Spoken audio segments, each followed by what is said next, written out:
Tá gravando. Deixa eu ajustar a luz aqui. Tá ruim, mas tá bom. E aí, galera, tudo bem com vocês? Quem fala com vocês é o André Louis. E hoje nós iremos continuar a nossa saga dos animais, na Fazenda dos Animais, né? A Revolução dos Bichos. E continuando a história, nós iremos partir do capítulo 9, tá ok? O casco fendido de Boxer levou muito tempo para cicatrizar. Os animais começaram a reconstrução do moinho no dia seguinte ao fim das comemorações pela vitória. Boxer se recusou a tirar um só dia de licença e tomou como ponto de honra não permitir que fosse visto sofrendo. Ao final da jornada, ele admitia em particular para Clover que o casco o incomodava muito. Clover cuidava do machucado com emplastros de ervas que preparava mascando as folhas. E tanto ela quanto Benjamin insistiam para Boxer trabalhar com menos afinco. Os pulmões de um cavalo não duram para sempre, ela dizia. Mas Boxer não lhe dava ouvidos e dizia que lhe restava uma única verdadeira ambição: ver a construção do moinho bem encaminhada antes de atingir a idade da aposentadoria. Então, antes dele se aposentar, ele queria ver aquele moinho finalizado. No começo, quando as leis da fazenda dos animais foram elaboradas, a idade para a aposentadoria tinha sido determinada assim: para cavalos e porcos 12 anos, para vacas 14, para cães 9, para ovelhas 7, para galinhas e gansos 5 anos. Pensões generosas haviam sido combinadas. Até o momento, nenhum animal se aposentara, mas o assunto vinha sido debatido com frequência crescente. Agora que o pequeno pasto atrás do pomar estava reservado para o plantio de cevada, ventilava-se que um canto do pasto grande seria plantado e transformado em pastagem para os animais idosos. Disseram que, para um cavalo, a aposentadoria seria de 2 quilos de milho por dia, e no inverno 6 quilos de feno, acrescidos de uma cenoura ou talvez de uma maçã nos feriados. O 12º aniversário de Boxer seria no fim do verão seguinte. Então Boxer estaria completando no fim do verão 12 anos de existência, não é? 12 anos de galope. Enquanto isso, a vida seguia estafante.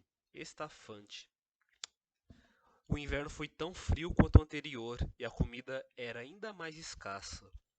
Mais uma vez, todas as rações foram reduzidas, exceto a dos porcos e as dos cachorros. Uma igualdade rígida demais nas porções, Squiller explicou, teria sido contrária aos princípios do animalismo. Uma igualdade rígida demais nas porções seria. Ah, então ele disse que uma igualdade muito rígida nas porções, ou seja, todos igualmente iguais, seria contrária aos princípios do animalismo, fazendo aquela ginástica mental com os animais. De todo modo, ele não teve dificuldade nenhuma para provar aos outros animais que eles não estavam de verdade recebendo pouca comida, mesmo que parecesse que sim. No momento, certamente, tinha-se considerado necessário fazer um reajuste nas rações. Squiller sempre dizia reajuste, entre aspas, nunca redução. Mas, em comparação com a época de Jones, as melhoras eram imensas. Lendo números em voz rápida e esganiçada, ele provou para os outros detalhadamente que tinham mais aveia, mais feno e mais nabos do que antes, que trabalhavam menos horas, a água que bebiam era de melhor qualidade, eles viviam mais tempo, uma parcela maior dos filhotes sobrevivia à infância, tinham mais palhas em suas baias e sofriam menos com as moscas. Ele falava tudo isso, dava esse monte de dados, jogava um monte de números, e como ninguém tinha como provar o contrário, então é isso. Ele falou, então ele está certo. Os animais acreditaram em cada palavra. A verdade é que Jones e tudo o que ele representava praticamente havia desaparecido da lembrança de todos. Então Jones praticamente já tinha sido esquecido pelos animais, né? E a época em que ele governava também. Mas sem dúvida tinha sido pior na época de Jones, e todos ficavam contentes por acreditar nisso. É aquela, né? É sempre mais confortável você acreditar do que você saber de fato. Além do mais, antigamente eram escravos e agora eram livres. E isso fazia toda a diferença, conforme Squealer não deixava de realçar. Tudo isso daqui era Squealer falando para eles, para não deixar, para não deixá-los esquecer que mesmo que eles pensem que hoje está ruim, antes estava pior. Havia muitas bocas extras para alimentar. No outono, as 4 porcas pariram quase simultaneamente, e ao todo tiveram 31 filhotes. Os jovens porquinhos eram malhados, e sendo Napoleão o único macho da fazenda, foi possível adivinhar quem era o pai.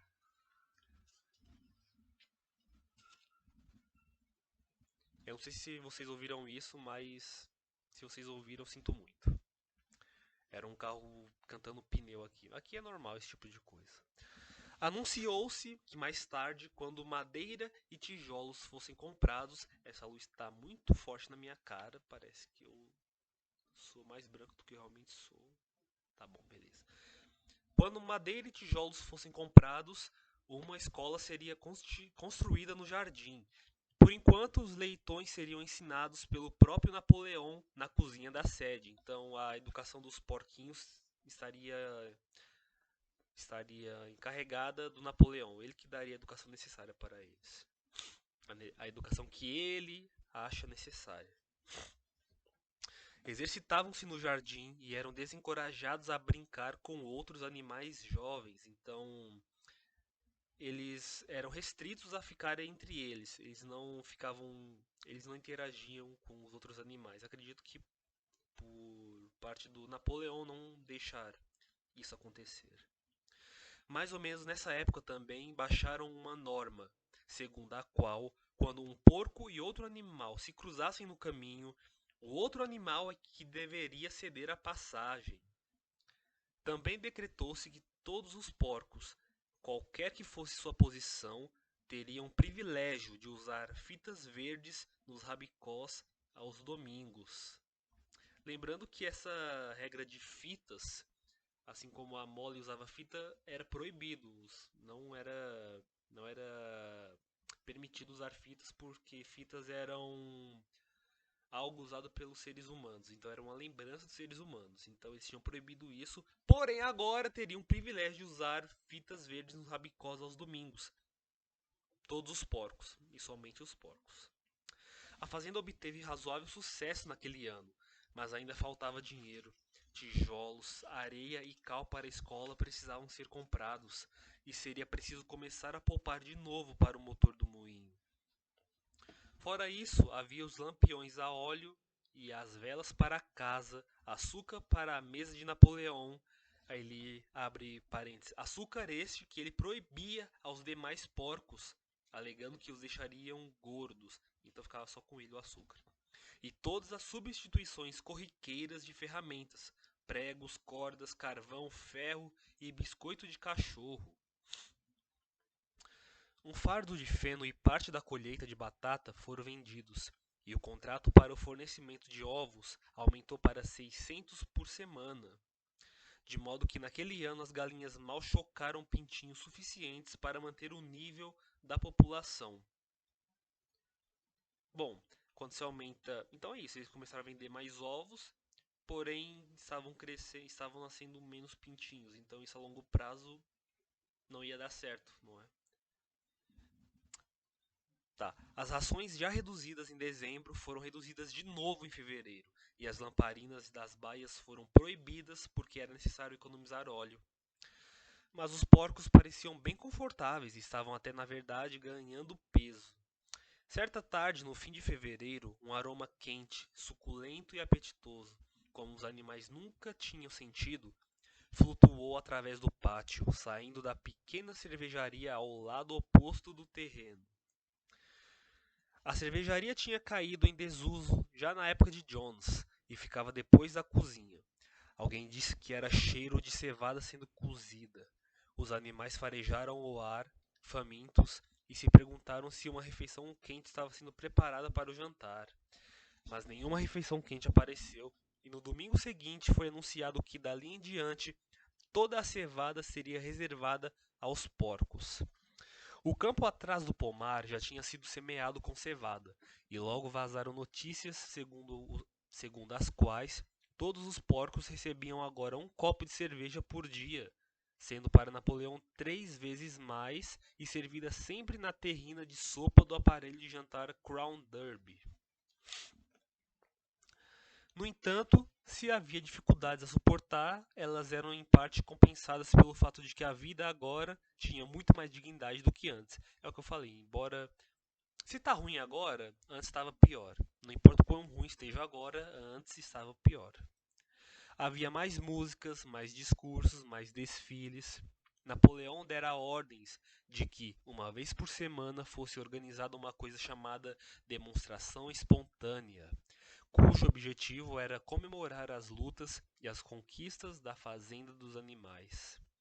No horário marcado, os animais deveriam abandonar o trabalho e marchar em volta da sede em formação militar, com os porcos liderando e a seguir os cavalos, depois as vacas, então as ovelhas e por último as aves. Os cachorros ladeavam o desfile e na frente de todos ia o galo preto de Napoleão. Boxer e Clover sempre levavam entre si a grande bandeira verde com o casco e o chifre e a legenda Vida longa ao camarada Napoleão. Depois ocorriam a declamação de poemas compostos em homenagem a Napoleão e um discurso de Squealer com detalhes sobre os últimos aumentos na produção de itens alimentícios. De vez em quando a arma era disparada. As ovelhas eram as maiores entusiastas da demonstração espontânea. Se alguém reclamava, como uns poucos de fato faziam quando não havia porcos nem cães por perto, que aquilo era uma perda de tempo, que ficar parado ali no frio era um custo alto demais, as ovelhas calavam os queixosos, soltando um balido tremendo de 4 pernas bom, 2 pernas ruim. Mas a maioria dos animais se divertia naquelas celebrações. Achavam reconfortante lembrar que, afinal, eram os próprios patrões e que todo o trabalho que realizavam era em benefício próprio. Isso era o que eles pensavam.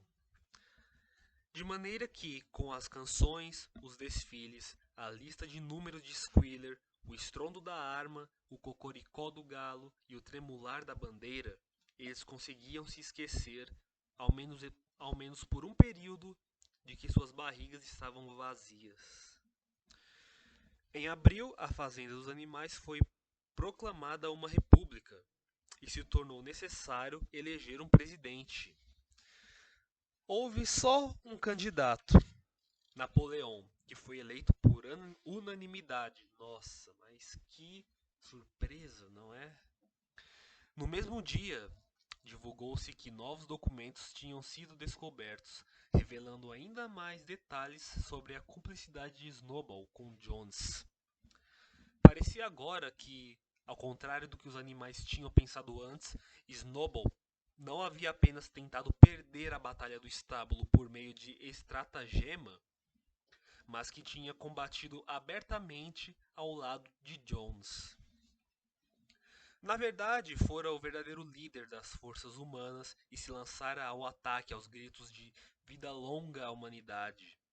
As feridas em suas costas, que uns poucos animais ainda se lembravam de ter visto, tinham de fato sido infligidas pelos dentes de Napoleão. No meio do verão, Moses, o corvo, subitamente reapareceu na fazenda após uma ausência de vários anos. É mesmo, né? O Moses nunca mais foi mencionado, né? Agora que eu me toquei. Não havia mudado quase nada. Ainda não trabalhava e ainda falava do mesmo jeito de sempre sobre a montanha de açúcar. Pousava sobre um toco, agitava as penas da cauda e tagarelava por horas a qualquer um que se dispusesse a ouvir. Lá em cima, camaradas, dizia solenemente, apontando para o céu com um grande bico. Lá em cima, do lado de lá desta grande nuvem escura que vocês estão vendo, bem ali fica a montanha de açúcar. o país feliz onde nós, pobres animais, iremos descansar para sempre da nossa labuta. Ele até alegava já ter estado lá certa madrugada e ter visto os campos de trevos perpétuos e os bolos de semente de linhaça e os torrões de açúcar crescendo nos canteiros. Muitos animais acreditavam, refletindo que sua vida presente era, afinal, de fome e trabalho. Não seria, portanto, correto e justo que um mundo melhor existisse em algum lugar? Uma coisa difícil de determinar era a atitude dos porcos com relação a Moses. Eles declaravam, cheios de desprezo, que aquelas histórias sobre a montanha de açúcar era mentira, mas ainda assim permitiam que o corvo permanecesse na fazenda, sem trabalhar e com direito a uma dose diária de cerveja. Então eles falavam mal do Moses, não acreditavam em nada do que ele dizia, mas deixavam ele na fazenda, vivendo de graça, sem trabalhar, tendo a vida boa que ele sempre teve. Mesmo que a maioria dos animais não gostassem dele. Depois que o ferimento no casco cicatrizou, Boxer trabalhou com mais afinco do que nunca. De fato, todos os animais trabalharam como escravos naquele ano. Além das tarefas normais da fazenda e da reconstrução do moinho, havia ainda a escola para os porcos jovens, iniciada em março. Às vezes era difícil suportar as longas horas com comida insuficiente. Eu tava demorando para eu bocejar, né? Mas Boxer nunca falhava. Em nada do que ele dizia ou fazia havia o menor sinal de que sua força já não fosse como costumava ser. Era só sua aparência que estava ligeiramente mudada. O pelo era menos lustroso do que antes e os flancos pareciam ter encolhido. Os outros diziam: o boxer vai se recuperar quando a primavera trouxer grama fresca. Mas a primavera chegou e Boxer não ganhou peso. Algumas vezes, na encosta que levava ao alto da pedreira, quando ele forçava os músculos contra o peso de alguma pedra enorme, parecia que nada o sustentava sobre as patas, exceto sua força, exceto sua vontade de prosseguir.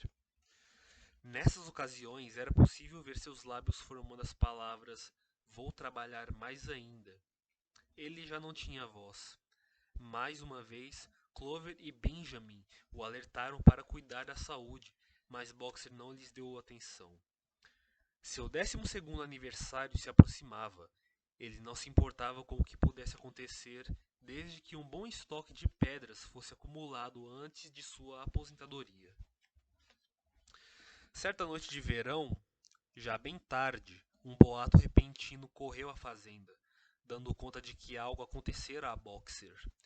Ele tinha saído sozinho para arrastar uma carga de pedras até o moinho, e o boato tinha fundamento. Após alguns minutos, 2 pombos chegaram apressados trazendo a notícia. O boxer caiu, está tombado de lado e não consegue se levantar. Cerca de metade dos animais da fazenda partiu correndo para a colina do moinho.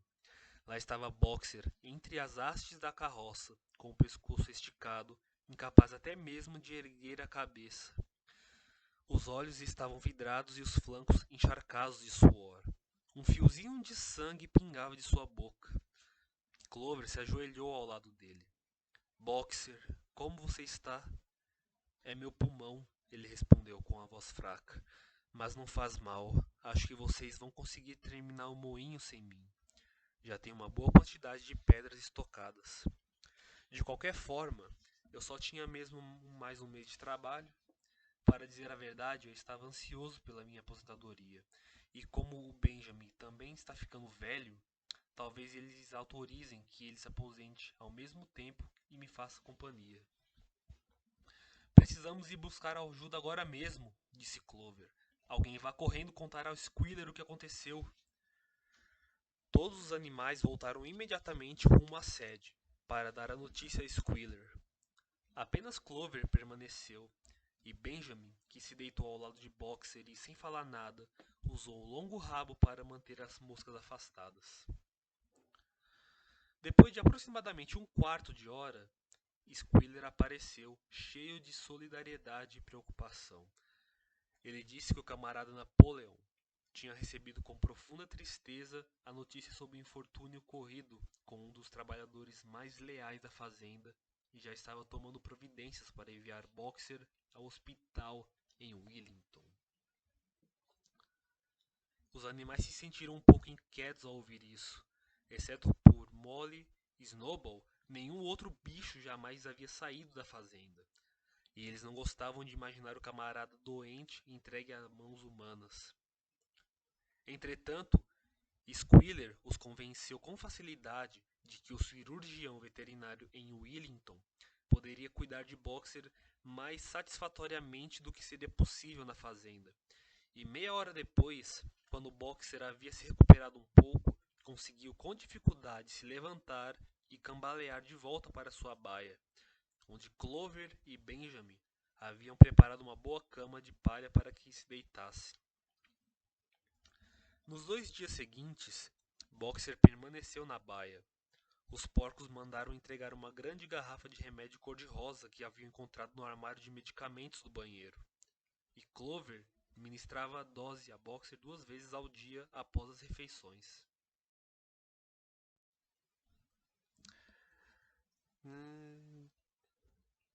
Tá.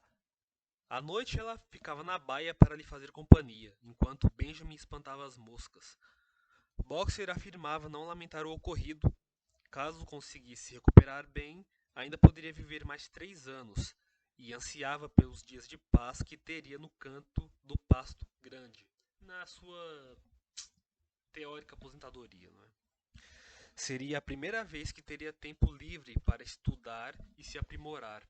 Ele contou que pretendia dedicar o resto de sua vida ao aprendizado das 22 letras restantes do alfabeto. No entanto, Benjamin e Clover só podiam estar com Boxer depois do trabalho, e foi no meio do dia que a caminhonete veio buscá-lo. Os animais estavam todos no campo, semeando nabo sob a supervisão de um porco, quando foram surpreendidos por Benjamin, que se aproximava galopando, vindo da construção da fazenda e zurrando a plenos pulmões. Era a primeira vez que viam Benjamin agitado. De fato, era a primeira vez que alguém o via galopar. Então, eles pensaram que era realmente algo sério. Cara, essa luz aqui tá horrível, mas eu não vou mudar, ok? Rápido, rápido, ele gritava. Venham agora mesmo, estão levando o Boxer embora. Sem esperar pelas ordens do porco, os animais saíram correndo a toda velocidade no sentido da construção. E lá estava, no pátio, uma grande caminhonete fechada, puxada por 2 cavalos, com um letreiro na lateral e um homem de aparência ardilosa, usando um chapéu coco de copa baixa, sentado no banco do condutor, e a baia de Boxer estava vazia. Os animais rodearam a caminhonete. Tchau, Boxer, disseram em coro. Tchau.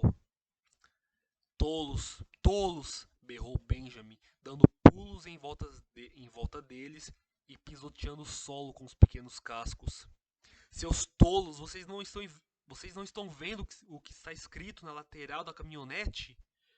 Aquilo imobilizou os bichos e todos ficaram calados. Muriel começou a decifrar as palavras, mas Benjamin a empurrou para o lado e, em meio a um silêncio mortal, leu: Alfred Simmons, abatedor de cavalos e produtor de cola Wellington, representante de couros e farinha de ossos. Fornecemos para canis. Vocês não entenderam o que isso significa? Eles estão mandando o Boxer para o matadouro. Um grito de horror irrompeu de todos os animais. Neste momento, o condutor açoitou os cavalos e a caminhonete se afastou do pátio em marcha acelerada. Todos os animais a seguiram, gritando com força total. Clover abriu caminho para chegar à frente. A caminhonete ganhava velocidade. Clover forçou os membros fortes para ir mais depressa e conseguiu um galope. Boxer! Ela gritou. Boxer! Boxer! Bem nesse momento, como se tivesse ouvido a confusão do lado de fora, o rosto de Boxer surgiu. A faixa branca no focinho aparecendo pela minúscula janela traseira da caminhonete. Boxer! Clover gritou com uma voz terrível. Boxer, sai daí! Sai depressa! Estão levando você para ser morto! Todos os animais se juntaram ao grito de sai, Boxer, sai daí! Estão levando você para ser morto! Mas a caminhonete ia muito depressa e se afastava deles. Não era possível saber se Boxer tinha entendido o que Clover dissera. Mas um instante mais tarde, o rosto dele sumiu da janelinha e houve um barulho de um tremendo golpe de cascos dentro da caminhonete. Ele estava tentando chutar a porta para sair. Longe ia a época em que uns poucos coices de boxer bastariam para transformar a caminhonete em uma pilha de palitos de fósforo. Agora, coitado, sua força o abandonara, e logo depois o som dos golpes enfraqueceu até sumir. Em desespero, os animais começaram a apelar aos 2 cavalos que puxavam a caminhonete para que parassem. Camaradas, camaradas, eles gritavam, não levem nosso irmão para a morte. Mas as bestas estúpidas, ignorantes demais para entender o que estava acontecendo, simplesmente baixaram as orelhas e apertaram o passo. O rosto de Boxer não voltou a aparecer na janela. Tarde demais, alguém teve a ideia de correr na frente e fechar o portão de 5 barras, mas no segundo seguinte, a caminhonete tinha passado por ele e desapareceria rapidamente estrada abaixo. Boxer nunca mais foi visto. 3 dias depois, foi anunciado que ele morrera no hospital em Wellington, apesar de haver recebido todos os cuidados que um cavalo poderia ter. Squealer veio anunciar as novidades para os demais. Ele havia presenciado, disse, as últimas horas de Boxer. Foi a cena mais comovente que já vi, Squealer comentou, erguendo a pata para afastar uma lágrima. Fiquei ao lado da cama dele até o último momento. No fim, fraco demais para falar, cochichou no meu ouvido que sua única tristeza era partir antes que o moinho ficasse pronto. Adiante, camaradas, ele murmurou. Adiante em nome da revolução. Vida longa à fazenda dos animais. Vida longa ao camarada Napoleão. Napoleão está sempre certo. Estas foram as últimas palavras, camaradas. Então, os modos de Squealer subitamente mudaram. Ele se calou por um instante e lançou olhares de desconfiança de um lado a outro antes de continuar. Tinha chegado a seu conhecimento, ele disse, que um rumor bobo e malvado havia circulado no momento da remoção de Boxer. Alguns animais repararam que a caminhonete que levou Boxer embora tinha abatedor de cavalos escrito na lateral, e a partir disso concluíram que Boxer estava sendo levado ao matadouro. Era quase inacreditável, disse Squealer, que um animal pudesse ser tão idiota. Com certeza, gritou indignado, sacudindo o rabicó e dando pulinhos. Com certeza eles sabiam que seu amado líder, camarada Napoleão, jamais faria isso. A explicação era, na verdade, muito simples. Antes, a caminhonete tinha pertencido a um carniceiro, mas havia sido comprada pelo cirurgião veterinário, que ainda não apagara a inscrição antiga, e foi assim que o engano surgiu. Os animais ficaram imensamente aliviados ao ouvir isso, e conforme Squealer prosseguiu dando detalhes do leito de morte de Boxer e descrevendo os cuidados descrevendo os cuidados incríveis que havia recebido, como também os remédios caríssimos pelos quais Napoleão pagara sem nem pensar nos custos. Suas últimas dúvidas sumiram e a tristeza que tinha sentido pela morte do camarada foi suavizada pela ideia de que, pelo menos, ele morrera feliz. Napoleão compareceu pessoalmente à reunião matinal do domingo seguinte e fez uma pequena oração em homenagem a Boxer. Não tinha sido possível, ele falou, trazer de volta para a fazenda os restos mortais do querido camarada. Mas ele havia mandado que uma coroa enorme fosse confeccionada com os louros do jardim da sede e enviada para ser colocada na sepultura de Boxer. E dentro de uns poucos dias os porcos planejavam organizar um banquete fúnebre em memória de Boxer. Napoleão encerrou o discurso com um lembrete das 2 máximas favoritas do cavalo. Vou trabalhar mais ainda e o camarada Napoleão está sempre certo. Estas máximas, disse Napoleão, cada bicho faria bem em adotar como se fossem as suas. No dia marcado para o banquete, o furgão da mercearia, o furgão da mercearia veio de Wellington e entregou uma grande caixa de madeira na sede. Aquela noite, ouviu-se um barulho muito alto de cantoria, seguido pelo que pareceu ser uma briga violenta, que terminou por volta das 23 horas, com um tremendo estrondo de vidro. Não se ouviu o menor ruído vindo da sede até o meio-dia do dia seguinte, e correu o rumor segundo o qual, de um jeito ou de outro, os porcos tinham conseguido dinheiro para comprar para si mesmos mais uma garrafa de uísque. E assim, nesse capítulo triste, é que a gente termina esse capítulo de A Revolução dos Bichos. Cara, eu não sei vocês, mas sempre que eu leio um livro eu simpatizo com os personagens, né? E no caso do boxe não foi diferente, né? Eu simpatizei com um cavalo, né? Mas é isso, a gente fica dentro da ambientação do livro, você sente parte da história, né? Porque a história é contada de forma tão detalhada que você parece que tá lá.